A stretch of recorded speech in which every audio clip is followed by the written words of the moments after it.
Ito today is Sunday, June 1, 2025, and I'm here in the mall parking lot. Wala ko duty.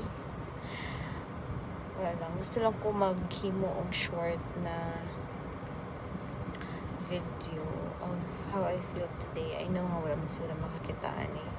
Although public siya, yes, pero wala may ga-follow sa akong YouTube. Kailan ako. Guys, asan kayo? Mag-diary na lang ko dali.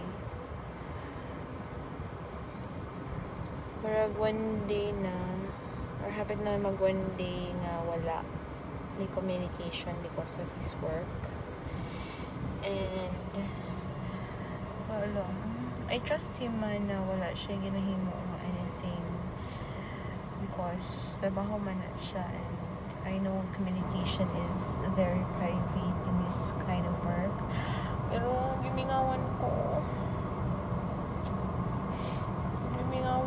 karon.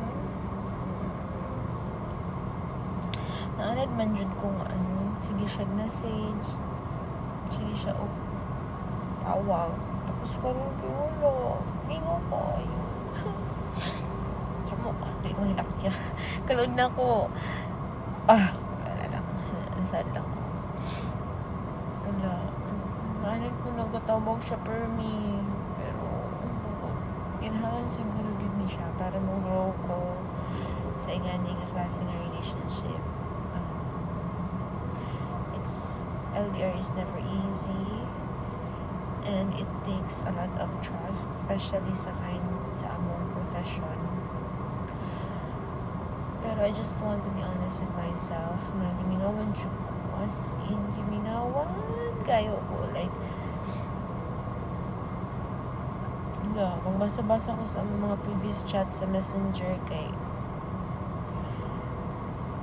masad ko nga mingawan ko sa iyaha nga I'm happy for him because he's doing his job, man. I know he's not doing anything wrong. He has been honest naman. Wala man siyang himong pero wala lang ko naanad nga dili siya ka-message, and it breaks my heart. Wala ko. Hi YouTube.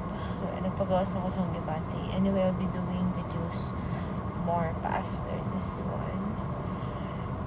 I don't have someone to talk to.